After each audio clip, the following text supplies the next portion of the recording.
A big hello to my YouTube family. Welcome to Diva Classes. This is Divya Wadhwani, your English teacher.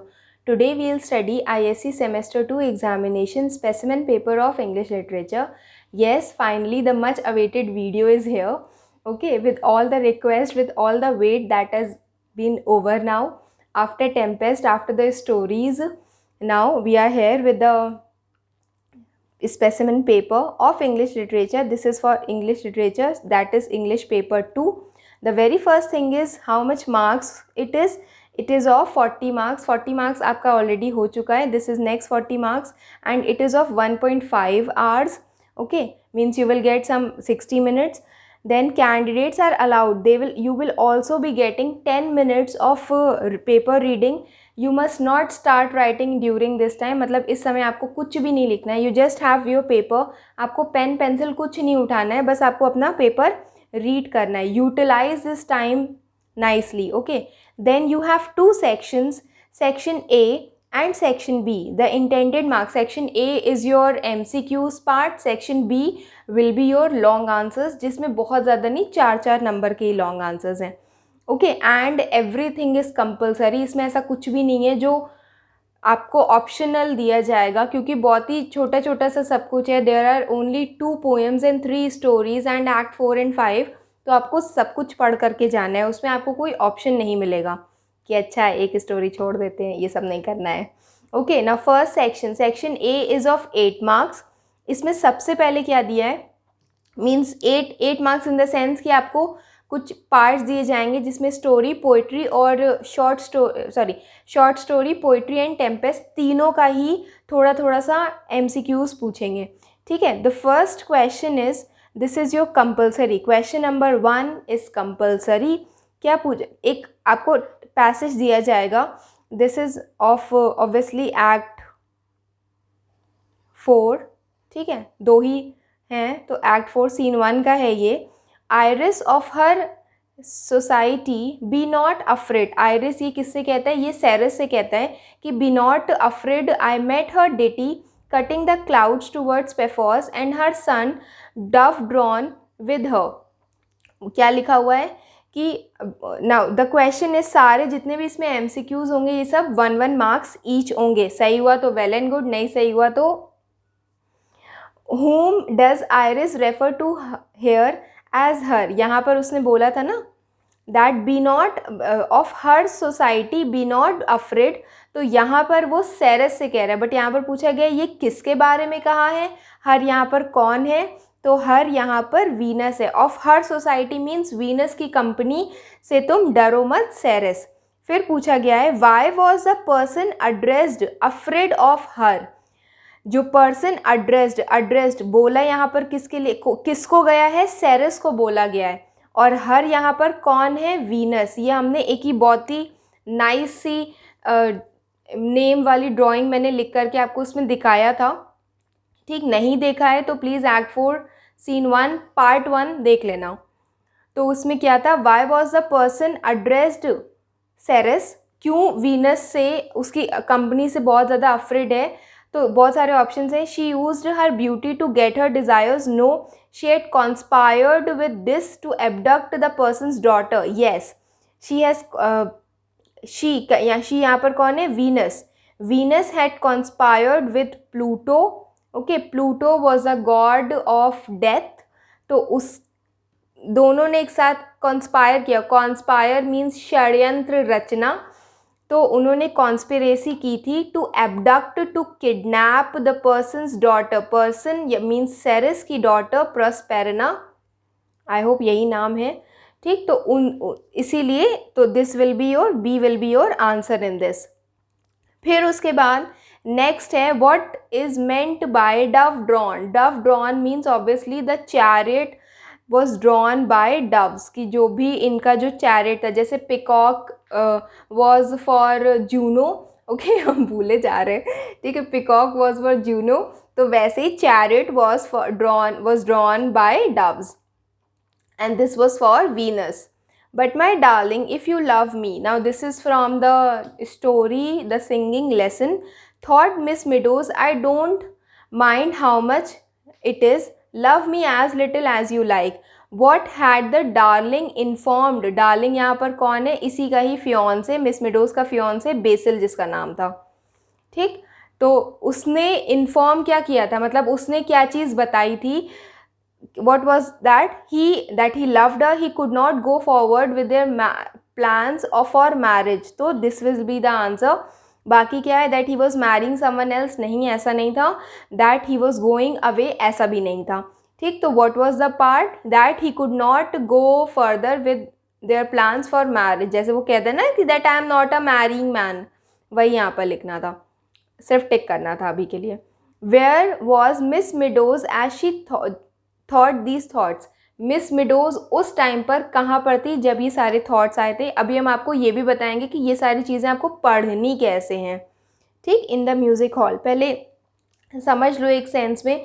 देखो इस specimen में यहाँ पर कितने questions हो गए थे, पहले वाले में टेम्पेस्ट के इन्होंने दिए हमको 3 क्वेश्चंस, ठीक है। 3 क्वेश्चंस टेम्पेस्ट के थे, 1 2 3, 1 2 3 for Tempest and 1 2 3 for story. They have given ये थर्ड वाला, what was the effect of Basil's letter on Miss Meadows? She was upset and agonized. Agonized means in pain. She went into depression, नहीं। She was struck dumb, चुप नहीं थी, ऐसा भी नहीं था। She had a heart attack, ऐसा भी नहीं था। तो क्या था, she was upset, वो बस दुखी थी, and she was agonized means उसको बहुत पेन हो रहा था इस चीज़ को लेकर के, ठीक। तो ये 3 marks will be for your story, मतलब वो ऑप्शन में चेंज भी कर सकते हैं, बट अभी यहाँ के लिए जितना उन्होंने बताया हम उस अकॉर्डिंग बता रहे हैं कि MCQs भी आएंगे। 3 मार्क्स के आपके ये दोनों हो गए, और उसके बाद they have given Sophocles long ago. तो what is this, this is your Dover Beach, क्योंकि 2 ही पोएम्स दी गई थी। हु इज़ सोफिक्लीज, ये भी हमने करवाया है, उसमें भी मैंने ज़ोर ज़ोर से बताया था तुम लोगों को कि सोफिक्लीज कौन है। ही इज़ अ ग्रीक ट्रेजिडियन, जो ट्रेजेडीज़ के बारे में लिखता है, वो स्टोरीज़ या वो पोएम्स जिनकी सैड एंडिंग होती है, that is a tragedy. What did he hear on Aegean, Aegean sea पर उसने क्या सुना था, the tremulous sad note of sea, the sound of girls, the sound of human misery, the note of hope. देखो यहाँ पर जितना मैंने पढ़ा है, as far as I have heard and listened and studied, the sound of human misery था, text book में भी ये दिया है, बट कई जगह पर हमने ये भी पढ़ा है कि tremulous sad note of music है। If there is some confusion, I believe कि ह्यूमन मिजरी होगा। अगर आपको कुछ और पता है तो please you can tell me, and please tell me only the correct answer. Okay, then section B. Now अभी ये ऊपर वाला क्या था, पोइट्री थी, उन्होंने पोइट्री हमको 2 मार्क्स की दी है, ठीक है। 2 ही क्वेश्चंस थे इसमें, तो 3 marks for Tempest, 3 marks for story and 3 marks for poetry. Maths कमज़ोर है मेरी, 3 3 6 और 2 8, ठीक। उसके बाद next 32 marks is for your long answers. Long answers का मतलब ये नहीं कि बहुत ज़्यादा लंबे लॉन्ग आंसर्स आप इसमें लिखोगे। यू कैन, अगर 2 मार्क्स का इतना सा 4-5 लाइन्स का आंसर होता है तो बहुत ज़्यादा, यू कैन टेक 10 लाइन्स, जैसे क्लास 10th में आप प्रेसी लिखते थे, ठीक है। 50 वर्ड्स की प्रेसी होती थी, तो उतना 50-80 बहुत ज़्यादा, या बहुत ज़्यादा आई शुड से 100 वर्ड्स का ये पूरा होना चाहिए, उससे ज़्यादा नहीं। 2 पैराग्राफ्स कह सकते हो, 5 लाइन्स के, 10 lines you can take in it. First question is, सबसे पहले इसमें 4 नंबर का, देखो इतना समझ लो पहले क्या किया गया है। पहले 8 मार्क्स उन्होंने टेम्पेस्ट को दिए हैं, ठीक है, 2 उन्होंने क्वेश्चंस इसके दिए हैं। फिर उसके बाद उन्होंने एक ही स्टोरी ले ली है पूरी की पूरी, this is the sound machine, ये स्टोरी इन्होंने ले ली है। फिर इन्होंने 2 और स्टोरीज उन्होंने ली है। अब वो उनके ऊपर है कि वो कैसे डिवाइड करते हैं। हो सकता है कि वो आपको एक स्टोरी का ज़्यादा पार्ट दे दें, एक स्टोरी का कम पार्ट दे दें, ठीक है। तो सिंगिंग लेसन, और यहाँ पर सिंगिंग लेसन से ऊपर भी आया था, इन MCQs में भी आया था उसी से ही। तो this is again your story part, and last 4 number 4, और इसमें कोई भी ऑप्शन नहीं है, आई एम अगेन टेलिंग, कुछ मत छोड़ना क्लास 12th। फिर और लास्ट में दिस इज़ योर पोएट्री, ठीक है, पोइट्री में दोनों से इक्वली पूछा गया है। यहाँ पर ऊपर they can give you any of the poetry और उसका शॉर्ट ही देंगे। ठीक, फिर सबसे पहले पूछा गया है the question long answers for Tempest. Question number 2, referring closely to the conversation between Prospero and Ferdinand in the beginning, at the beginning of Act 4 of The Tempest, bring out Prospero's concern as a father। वो क्या करते हैं, ISC क्या करेगा, आपको एक बड़ी सी speech दे देगा। ठीक है, बड़ी सी स्पीच दे देगा कि क्या क्या चीज़ें हुई थी। तो यहाँ पर क्या पूछा गया है, जितना पूछा है सिर्फ उतना लिखो। और दूसरी चीज़ कि अगर कैरेक्टराइजेशन नहीं पूछे हैं मत लिखो, अगर समरी नहीं पूछी है मत लिखो। इसके बाद क्या हुआ कि उसने एरियल को बुलाया, उसने बोला कि ये सब काम, वो भी मत लिखो। सिर्फ जितना पूछा गया है। आईएससी आपसे दो चीज़ें ही मांगता है, एक the answer should be relevant to the question, कि वो उससे रिलेटेड होना चाहिए। दूसरा, उसमें भर भर के कोट्स होने चाहिए। भर भर के इन द सेंस होता है कि अगर एक 4 नंबर का क्वेश्चन आपको दिया है तो आप बहुत मैक्सिमम उसमें 2 कोट्स मेंशन करो। ठीक है, और जस्ट बिकॉज कि अभी इसमें सिर्फ एक ही पार्ट पूछा है, प्रॉस्पेरोस कंसर्न एज अ फादर, सिर्फ एक ही चीज़ पूछी है, तो आप ये समझो कि ये पूरा ही 4 नंबर का है। अभी हम और समझाएंगे कि ये हम क्यों बोल रहे हैं। ठीक, फिर इसमें क्या कहा गया, अब देखो द क्वेश्चन इज, तो इसी का ही हमने थोड़ा सा सॉल्यूशन लिया है। I will send this to you on Telegram, description में है उसकी लिंक। ठीक, डिस्क्रिप्शन बॉक्स में। Referring closely to the conversation between Prospero and Ferdinand at the beginning of act 4, bring out Prospero's concern as a father. क्या थे उसकी concern as a father in the beginning. ठीक है, beginning of act 5 में what happened, Prospero is finally convinced of the sincerity of फर्डिनेंड्स love for Miranda. वो मतलब finally is convince कि हाँ my daughter will be safe with Ferdinand. Prospero further adds all the trouble he had put। ही यहाँ पर कौन है, ही यहाँ पर फर्डिनेंड है। अगर दो लोगों में कन्फ्यूजन हो रहा है आपको, या आपको ऐसा लग रहा है कि दो ही हैं, यहाँ पर प्रॉस्पेरो भी ही है और फर्डिनेंड भी है, तो आप क्या कर सकते हो, एक का या तो नाम लिख दो, बार बार रिपीट मत करो, बट क्या कर सकते हो, उसको ब्रैकेट्स में कर सकते हो। जैसे हमने यहाँ पर ही लिखा है, अब ही पता नहीं कौन है, प्रॉस्पेरो है कि वो है। ठीक, तो what you can do, you can right the name और उसको ब्रैकेट में कर लो, या फिर नाम ही लिख दो अगर एक कहीं जगह पर केवल हो रहा है। प्रॉस्पेरो और फर्डिनेंड में से एक का नाम लिख दो, जिसका भी जो भी है वो, नहीं तो you can directly mention the name and put it in brackets. ठीक, तो what all the trouble that he Ferdinand had put him through was, all the trouble that he had put him through, sorry ये Prospero है इतनी कहानी बताने के बाद। ठीक है, इसीलिए ना इन केस ऐसा कोई कन्फ्यूजन होता है, that Prospero had put him, और हिम यहाँ पर कौन है, ये फर्डिनेंड है, was to test his love for Miranda. वो सिर्फ इसलिए था कि वो उसका लव टेस्ट कर सके।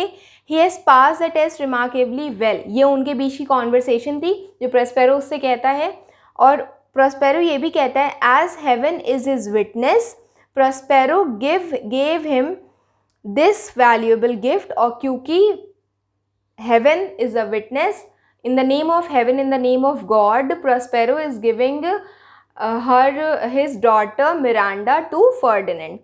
ठीक, he declares that Ferdinand had withstood। वो ये भी बताते हैं कि डेक्लेयर ने जो टेस्ट है बहुत ही अच्छे से पास किया है, and he is also willing to entrust his daughter, और वो अपनी डॉटर मिरांडा को उसके नाम करता है। Who was the third of mine own life, ये भी आप इसमें मेंशन कर सकते हो। ठीक है, the third of mine own life, this is exactly the code कि आपको उसको कैसे उसमें लिखना है। 2-3 कोड्स एटलीस्ट मेंशन कर दिया करो। आईएससी साफ साफ हर एक क्वेश्चन के बाद यही चीज़ बोलता है, मीन्स उनका ही ये स्पेसिफिकेशन या उन्हीं का ये डायरेक्शन होता है कि जो स्टूडेंट्स होते हैं उनको वो कोड्स मेंशन करने होते हैं, उनको एविडेंस देना होता है टेक्स्ट बुक से। Then how does Prospero prove the rarer action is in virtue? This is in Act 5. Act 5 in case अभी नहीं आया है on the channel, तो it will be coming soon, वो on the way है। ठीक, आ रहा होगा बस। तो क्या बोला गया है, how does Prospero prove the rarer action is in virtue. Virtue means अभी वैसे तो गुड डीड्स होती हैं, यहाँ पर उसका सेंस होता है फॉरगिवनेस, कि वो कह रहा है कि जो सबसे बेस्ट एक्शन होता है वो क्या होता है कि हम किसी को माफ़ कर दें, दैन इन वेंजेंस। वेंजेंस क्या होती है, रिवेंज लेना। ठीक, तो यहाँ पर उसके रेफरेंस में पूछा गया है कि प्रॉस्पेरो ये चीज़ कैसे, वो बात भी उसी ने कही थी कि the rarer action is in virtue than in vengeance, और ये बात वो प्रूफ कैसे करता है फाइनल एक्ट मीन्स एक्ट 5 में, वो ये चीज़ प्रूफ कैसे करता है, ये पूछा गया है यहाँ पे। तो उसके, और ये हमने यहीं से उठाया है, कंफ्यूज मत होना कि मैम ये क्या सॉल्व करवाने लगी। ये जो सेकंड वाला पार्ट था, how does Prospero prove the rarer action is in virtue, ये हमने वहीं से उठाया है। ठीक, तो वो इसमें पूछता है इस पार्ट में, I have written this whole as it is. यहाँ पर आप ये ना लिख करके यहाँ से लिख सकते हो कि जस्ट बिकॉज कि Alonso and the company was penitent, they were repentant, उनको अपनी गलती का एहसास हो रहा था। तो प्रॉस्पेरो का सोल इंटेंशन क्या था, नॉट अ फ्राउन, कि अब वो उससे ज़्यादा गुस्सा नहीं है, वो उनको माफ़ कर देगा। ओके, तो वही चीज़ यहाँ पे लिखी हुई है, that Prospero feels free to forgive those who sinned against him, जिन्होंने प्रॉस्पेरो के अगेंस्ट कोई भी पाप किया है उसको प्रॉस्पेरो माफ़ कर देगा। After he has emerged triumphant means after he has won and has seen the man now mournful and penitent, और जस्ट बिकॉज कि अब उन्होंने देखा है कि वो जो लोग हैं वो पेनिटेंट हैं, दे आर रिपेंटेंट, वो दुखी हैं, and they are mournful and they are regretting, अपने कर्मों के लिए वो सॉरी फील कर रहे हैं, पे for their transgressions and they have already paid, उनको जितना भी दुख था, मतलब जितने भी उन्होंने बुरे कर्म किए थे उसके लिए उन्होंने पे ऑफ कर दिया है। ट्रांसग्रेशंस मीन्स कोई भी इलीगल डीड जो उन्होंने की थी, उन्होंने प्रॉस्पेरो को उसके गद्दी से हटाया था। Further evidence to support the claim कि प्रॉस्पेरो की क्वालिटी ऑफ मर्सी भी यहाँ पर है। ठीक है, he has a true sincere reconciliation fails to develop, truly sincere reconciliation fails to develop comes when finally Prospero confronts King Alonso। True sense of reconciliation, सब कुछ यहाँ पर ठीक हो गया है, कहीं पर कुछ नहीं भी ठीक हुआ है। ठीक है, कैसे, when Prospero finally confronts King Alonso, Sebastian and Antonio and he says that कि वो अब finally he is the rightful Duke of Milan और उसको अपनी गद्दी वापस चाहिए। वो यहाँ पर किसी को भी पनिशमेंट देते हुए नहीं दिखा है, इतनी बड़ी कोई पनिशमेंट, हाँ उन्होंने डराया, उसने कन्फाइन किया, बट ऐसा कुछ नहीं था कि ही किल्ड देम और they send them to some law या कहीं पर उन्होंने लीगल एक्शन लिया, ऐसा कुछ भी उसने नहीं किया था, उसने सिर्फ माफ़ कर दिया था। Alonso's brief and conciliatory pardon me, Alonso जब वो कहता है that please pardon me, please forgive me, is enough to please Prospero, और ये भी उसके लिए काफ़ी था। तो आपको इसमें सिर्फ ये शो करना है कि वो कैसे उसने माफ़ कर दिया। प्लीज़ इसमें ये मत लिख देना कि उसने क्या क्या गलत चीज़ें की थी। एक्ट 3 तक का पार्ट आप इसमें नहीं लिखोगे। ठीक, सिर्फ उतना लिखना कि हाँ बैंक्वेट सीन जैसे था या कुछ भी था, वो सब आपको इसमें नहीं मेंशन करना है। सिर्फ इतना लिखना कि what ever they have done, उसके लिए what ever in the sense कि हाँ एक लाइन में लिख सकते हो कि उन्होंने जो भी गलत काम किए उसके लिए मैं उन्हें माफ़ करता हूँ या प्रॉस्पेरो उनको माफ़ करता है। उसके बाद ये हमें आई होप समझ में आ गया होगा, जस्ट बिकॉज कि इसमें एक ही पार्ट है तो ये पूरा आंसर 4 नंबर का ही है। ठीक है, दूसरे में then comes the sound machine. Sound machine में 2 बातें पूछी गई हैं तो हम उनको इक्वली डिवाइड करेंगे। First is the encounter between Klausner and Mrs Saunders, this is of 2 marks. ये अगर अभी चैनल पे नहीं है तो it will come soon, don't worry. सारी स्टोरीज़, पोइट्री हम दोनों डाल चुके हैं, स्टोरीज़ हम दोनों डाल देंगे। 3 स्टोरीज़ बची है, 2 I have given, 1 is left. ठीक है, एंड एक्ट 5 इज़ लेफ्ट, तो डैट विल ऑल्सो कम सून।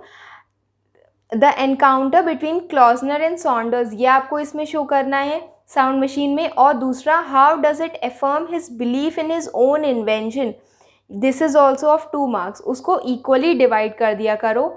दूसरी चीज़ कि जब भी आप ये ऐसे कोई भी क्वेश्चन लिखोगे जिसमें 2 पार्ट्स हैं, डिवाइडेड इनटू टू पार्ट्स, एक paragraph and second paragraph. Points में उसको मत लिखो, ISC don't ask you to write in points, ठीक, उसको दो पार्ट्स में लिख दो। हाँ, जब वो स्पेसिफिकली कुछ दो चीज़ें पूछता है तब आप उसको पॉइंट्स में मेंशन कर सकते हो, ठीक है। तो this is the same question here कि उनके बीच का एनकाउंटर। तो इसमें यही चीज़ लिखी कि क्लॉज ना places the machine in the garden, वो गार्डन में मशीन प्लेस करता है। समरी मत लिख देना उसमें कि स्टार्टिंग में ये हुआ बाद में ये हुआ, 6 पन्ने का आंसर मत लिखना, सिर्फ बहुत मैक्सिमम 2 to 3 पैराग्राफ्स। आपको जो कॉपी मिलती है वो A4 शीट के बराबर की होती है, तो उसमें you can write hardly 3 paragraphs या 2 पैराग्राफ इज ऑल्सो सफिशेंट, ठीक। Klausner places the machine in the garden and he is quite excited when he notices his neighbor Mrs. Saunders cutting roses। वो वहाँ पर आती है तो वो देख लेता है, ठीक। He hears a frightful piercing shriek। देखो ये कोट वहाँ से हमने एग्जैक्टली उठा करके डाला है कि वो क्या सुनता है, he hears a frightful piercing shriek, उनकी एक चीखने की आवाज़, प्लांट्स की चीखने की आवाज़ उसको आती है, वो अपने हेडफोन से सुनता है एंड रियलाइजेस कि ये जो sound it is coming from the rose. He pleads with Mrs Saunders, वो उनसे रिक्वेस्ट करता है कि एक और रोज कट करो to confirm. When confirmed he tries relating his discovery to the lady, और फिर वो लेडी को अपनी डिस्कवरी के बारे में बताता है। उसका ये जो एक्साइटमेंट होता है उससे लेडी क्या होती है, वो डर जाती है, वो अपने रूम में अपने घर में वापस भाग जाती है। Klausner goes back to his machine and he is able to hear a faint crackling sound. He associates the sound with the pain of the flower। तो यहाँ पर एक और पार्ट इसमें पूछा गया था ना कि how does it affirm his belief in his own invention। उसको ये चीज़ और ज़्यादा यकीन हो जाती है क्योंकि अब उसने क्या किया था, यहाँ पर he associates, जो भी उसको साउंड सुनाई दिया उसने उसको साउंड को जो फ्लावर्स हैं उनसे उसने उसको रिलेट किया था। तो now he is able to hear the sound, तो वही चीज़ यहाँ पर लिखनी है, okay. You can also use quotations from the text book. Then इसी का ही नेक्स्ट क्वेश्चन था, then paint the cut with iodine. ये वो जो कहता है इससे आपको क्या रेफरेंस मिलता है ये आपको इसमें बताना है। टू पार्ट्स हैं इसके भी, one part is this, second part is this, ठीक। कि then paint the cut with iodine, इससे आप क्या समझते हो क्लॉजनर के बारे में, means you have to give the characterization. और सेकंड चीज़ पूछी गई है कि do you sympathize with him, क्या तुमको उसके साथ कोई भी सिंपथी है। तो यहाँ पर उसी का ही रीज़न दिया हुआ है दैट एट लास्ट जब भी जो when he hit the tree the second time, जब वो उस ट्री को हिट करता है, ब्रांच फेल, गिर जाती है उसकी साउंड मशीन पे और उसकी साउंड मशीन जो है वो टूट जाती है।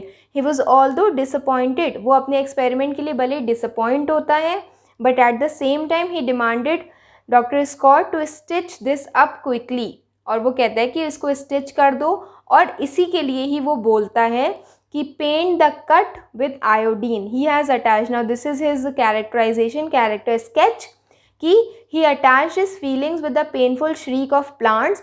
He could sense the unheard pain of the nature when it is exploited and disturbed। मतलब वो उस चीज़ को सेंस कर सकता है, उसके अंदर बहुत ज़्यादा काइंडनेस है related to the plants, okay. And the next is this quality of Klausner makes him different from other human beings. फिर उसके बाद एक और चीज़ बोली गई है कि do you sympathize with him, क्या आप उनके साथ, आपको कोई सिंपथी है क्लॉजनर के साथ। तो this is your own reference.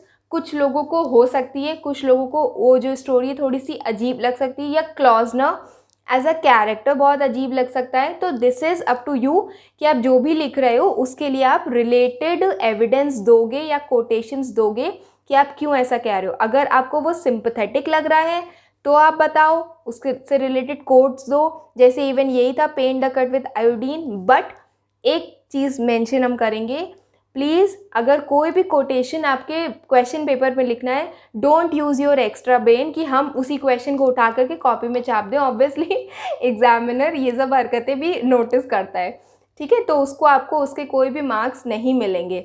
आप उसके मतलब उसके अलावा जैसे ये वाला एक था स्टिच इट अप क्विकली, ये क्वेश्चन में नहीं दिया तो ये मैंने आंसर में लिख दिया, ठीक। तो आप ऐसे करके उसको कर सकते हो।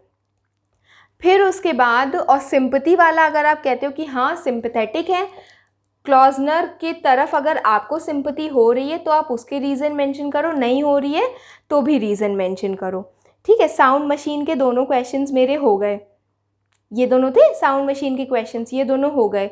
उसके बाद था कि with close reference to the singing lesson what relate what Basil wrote in his letter to Miss Meadows, उसने क्या लिखा था। What do you conclude about Basil from the tone and the wording of the letter, और Basil के tone और wording से आप बताओ कि उसके बारे में आप उसका कैरेक्टराइजेशन कैसा लिख सकते हो, ये उसमें पूछा गया है, ठीक है। तो ये बी वर्ड्सवर्थ कहाँ से आ गया इसमें, इसके बाद वाला होगा, हाँ ये है, ठीक है। बेसिल, अब बेसिल ने उस पर क्या लिखा था, तो यहाँ पर सॉरी एग्जैक्टली कंटेंट्स पूछे गए हैं, तो उसमें क्या लिखा था ना, यू कैन या तो पूरा का पूरा ही अगर स्टेटमेंट लर्न कर सकते हो वेल एंड गुड, क्योंकि बहुत ज़्यादा लंबा भी नहीं है। एग्जैक्टली अगर लर्न कर सकते हो only then you will write it. अगर थोड़ा भी मतलब हल्का फुल्का सा भी गिचर पिचर है दिमाग में तो उसके सिर्फ इस छोटे छोटे से पार्ट्स हैं, जैसे our marriage would be a mistake, तो सिर्फ इतना सा ही लर्न कर लो, ठीक। तो यहाँ पर आई हैव रिटन एग्जैक्टली कि उसने क्या लिखा था उसमें। ही हैड ऑल्सो मैंशनड, उसने और क्या मैंशन किया था, ये भी कोटेशन ही थी कि वो एक मैरिंग मैन नहीं है। Although he loved her the thought of marrying field him with regret, इसको भी आप कोट में मेंशन कर सकते हो, ओके। और इसके बारे में आपको जो भी रेफरेंस दे, मतलब जो भी आपको कैरेक्टर स्केच बताना है कि आप ये बताओ कि बेसिल, उसकी टोन और उसकी वर्डिंग से आप बताओ कि बेसिल कैसा था। तो बेसिल का आप यहाँ पर पूरा ये रेफरेंस लिख सकते हो कि बेसिल जो था मिस मिडोज, मतलब कभी हमने उसको फिजिकल अपीयरेंस तो उसका नहीं देखा, बट वो इतना पता है कि 25 ईयर्स ओल्ड है। उसके लेटर से हम लोग ने एक ओपिनियन फॉर्म किया है। The reason for him writing such letter, वो भी नहीं, जो रीज़न था वो भी हमें नहीं पता था। He came off as a fickle, और वो कैसे आया, he came off as a fickle means बहुत जल्दी जो पर्सन चेंज होता है वो वैसा हमको दिखा। At the same time, at one time Basil wrote, उसने एक लेटर लिखा कि वो एंगेजमेंट नहीं करेगा। फिर उसने लिखा अनदर, उसने लिखा जो प्रीवियस था उसने उसको बोला कि वो उस लेटर को इग्नोर करो, I was in a bad mood, ठीक है, ऐसे कुछ उसने बोला था। तो उसने कोई एक्सप्लेनेशन भी नहीं दिया उसका। इवन ही डिडंट आस्क कि मिस मिडोज से कि तुम कैसे हो या तुम्हें बुरा तो नहीं लगा, कुछ नहीं उसने पूछा। तो he didn't seem to care about Miss Meadows feelings, उसने बहुत ज़्यादा ये सब चीज़ें भी नहीं सोची। He had scratch the word disgust को उसने स्क्रैच करके रिग्रेट लिख दिया। वो चाहता तो दूसरा क्वेश्चन, वो दूसरे पेपर यूज़ कर सकता था लेटर के लिए, बट उसने सिर्फ उसी में ही ऐसे करके खिचड़ी पका दी। Whether he was marring Miss Meadows out of love या फिर सीम डाउटफुल, अब मतलब कि वो शादी करना भी चाहता था कि नहीं, दैट वॉज ऑल्सो डाउटफुल। और इसी से हमें पता चलता है that he was cruel, he was self centered man with no care about fiancee's feelings, ठीक है। फिर उसके बाद नेक्स्ट चीज़ पूछी गई है इसमें क्वेश्चन में, the question is about B Wordsworth. B Wordsworth के लिए क्या पूछा गया है कि 2 इम्पॉर्टेंट लेसन्स जो यंग नरेटर, देखो इसमें भी 2 चीज़ें बोली गई थी। तो फर्स्ट कि उसने क्या लिखा था, सेकेंड उसका कैरेक्टर स्केच। तो अगेन वी विल डू, हम लोग उसको 2 पार्ट्स में डिवाइड करेंगे। और यहाँ पर भी वही सेम चीज़ है कि अगर 2 चीज़ें पूछी गई हैं, 2 इम्पॉर्टेंट लेसन्स पूछे गए हैं, and how were these lessons relevant, ठीक। तो 2 मार्क्स ये, मतलब 2 मार्क्स इसके मान लो और 2 मार्क्स इसके मान लो। 2 पॉइंट्स, जब 2 लेसन्स पूछें तो इसको आप पॉइंट्स में भी लिख सकते हो। कैसे लिखोगे बी वर्ड्सवर्थ वाला जो भी क्वेश्चन है। हाँ, बॉय क्या लर्न करता है, he learns the immensity of nature, कि नेचर कितना ज़्यादा पावरफुल है in relation to the small of an mean world of man, कि वो कितना ज़्यादा मतलब पावरफुल है। This whole paragraph I have taken from ISC website itself, ठीक है, उनके पास जो सॉल्यूशंस थे मैंने उसी से ही उठाया है। दे means the world is riddled in materialism, but फिर भी यहाँ पर नेचर को बहुत ज़्यादा इम्पोर्टेंस दी गई है। तो वही चीज़ बॉय लर्न करता है। Nature acts as a soothing power in his life, ये वर्ड्सवर्थ की फिलॉसफी थी। ठीक, the boy learns to feel and empathize, B Wordsworth calls him fellow poet because he can cry. Last वाला जो भी part था उसमें मतलब इतना ज़्यादा वो रोने धोने वाला सीन था, अगर मूवी होती तो हम तो सच में दोबारा से रो देते। ठीक, तो उसमें जो पोएट था वो बहुत ज़्यादा मतलब उसने इतना ज़्यादा, जो भी स्मॉल बॉय था उसको इतना ज़्यादा फील करवा दिया था कि the boy can cry over things. There is a role of romance in B Wordsworth, जो लव स्टोरी उसने बताई थी उसमें भी बहुत ज़्यादा, वो भी बहुत रोमांटिक लव स्टोरी थी। दीज लेसन्स आर रेलिवेंट, और ये सारे लेसन्स जो हैं वो कैसे रेलिवेंट हैं। ठीक है, देखो दो चीज़ें उसने लर्न की थी कि पहली immensity of nature and second the boy learned to feel and empathize, कि एक अगले इंसान के दर्द उसको महसूस हो रहे थे। और ये लेसन्स रेलिवेंट कैसे हैं, क्योंकि जो जो भी उसके अंदर चाइल्ड लाइक एंथुजियाज़म था जो वर्ड्सवर्थ ने डेपिक्ट किया है हर चीज़ में, they did together influenced the narrator. वो जा कर के आइसक्रीम खाएंगे, अच्छा आइसक्रीम खाने जाऊंगा तो मैं उससे बारगेन करूंगा, अच्छा हम लोग तारे काउंट करते हैं, वो देखो कॉन्स्टलेशन। ठीक है, तो ये सारी चीज़ें भी उसने दिखाई हैं और हर चीज़ को उसने बहुत ज़्यादा इन्हांस किया था। तो वही चीज़ यहाँ पर उन्होंने सीखी कि ये सारे लेसन से नरेटर बहुत ज़्यादा इन्फ्लुएंस हुआ था। He also learn to find the unusual in the small things, छोटी छोटी चीज़ों में बहुत ज़्यादा अनयूजुअल चीज़ें भी उसने सीखी हैं। Okay, then the very last is your poetry. बहुत लंबा चला गया ये, बहुत पढ़ लिया आज मेरे छोटे छोटे क्लास 12 के बच्चों ने। Referring closely to the poem, we are the music makers. Refer any two examples given by the poet to identify which identify poets and singers as movers and shakers. पूरी की पूरी पोएम में ही यही चीज़ दी गई है कि वो मूवर्स एंड शेकर्स क्यों हैं, वो क्या कर सकते हैं, वो नए वर्ल्ड्स, वो नए सिटीज़ बना सकते हैं। They can build Nineveh, they can build even Babel, ये भी वो बना सकते हैं। They can achieve everything in their life. ठीक है, तो यही सारी चीज़ें इसमें दी हुई हैं, यहाँ पर हमने लिखा हुआ है।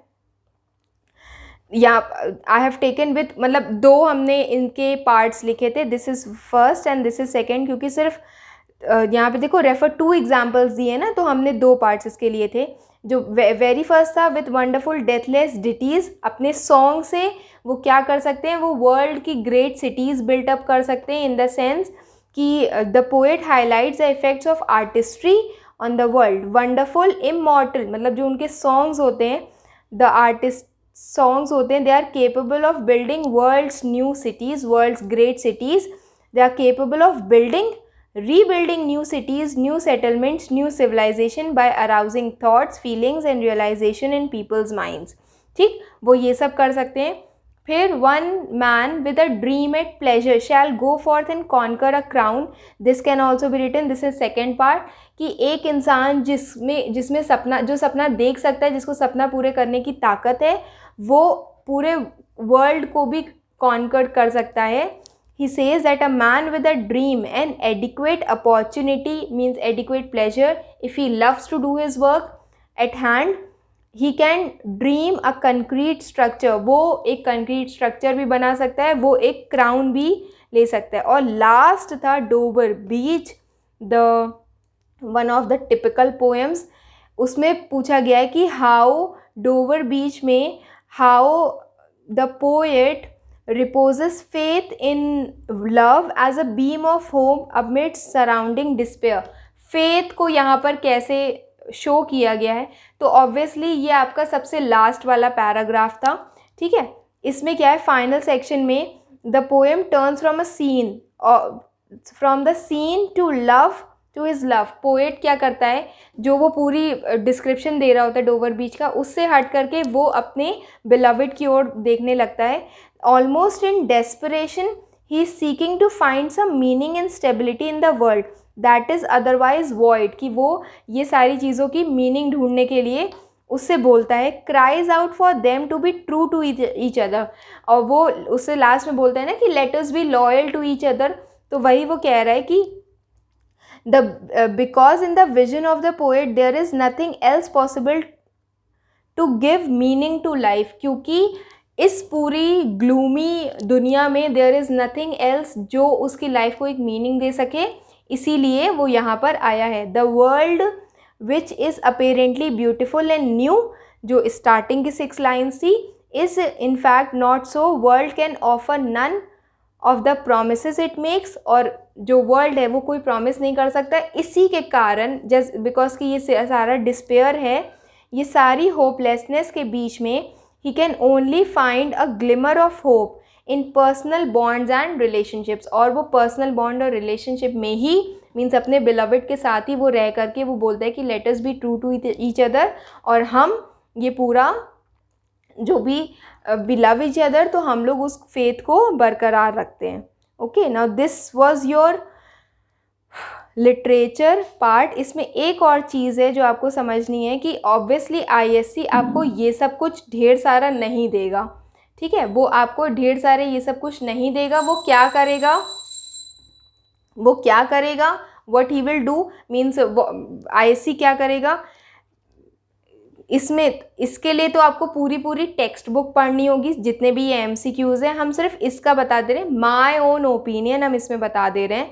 फॉर एग्ज़ाम्पल समझ लो, एक ये भी काम कर सकते हो, हम ये नहीं कह रहे कि इसको छोड़ दो, इसको पढ़ो, पूरे अच्छे से पढ़ो.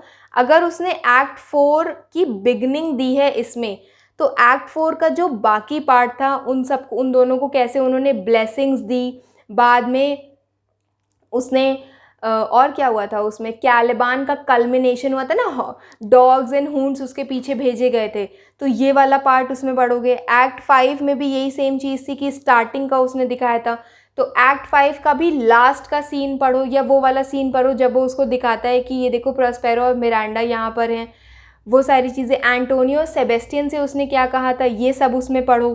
ठीक, फिर उसके बाद साउंड मशीन में भी यही से, अच्छा साउंड मशीन में तो उन्होंने बहुत सारा डिटेल में उसको किया है, बट वो जो डॉक्टर था इसके साथ, उसके साथ वाला इतना कुछ खास इसमें नहीं बोला गया है, तो आप उस पार्ट को भी पढ़ सकते हो. And please read from text book. एक बुक को 4 बार रीड करोगे आपको ज़्यादा अच्छे से याद होगा. कोटेशंस कैसे इसमें यूज़ करनी है I will tell you in another video, जिसमें हम ये बताएंगे कि लॉन्ग आंसर आप कैसे लिख सकते हो. फिर बोला है सिंगिंग लेसन में, यहाँ पर उसके कंटेंट्स पूछे गए हैं, और ये बोला है कि उसका बेसिल का इस कैरेक्टर स्केच बता दो. अब आप दोनों चीज़ों में क्या दूसरा क्या इसका क्वेश्चन बन सकता है, long answer I am telling, उसमें ये आप देख सकते हो कि मिस मिडोज़ ने उसका रेफरेंस क्या निकाला था. ठीक है, उसने कहा था ना कि ऐसा नहीं कि मैं तुमसे प्यार नहीं करता, तो वो कहती है कि at least love me a little, अगर मुझसे थोड़ा भी प्यार कर सकते हो तो थोड़ा सा ही कर लो.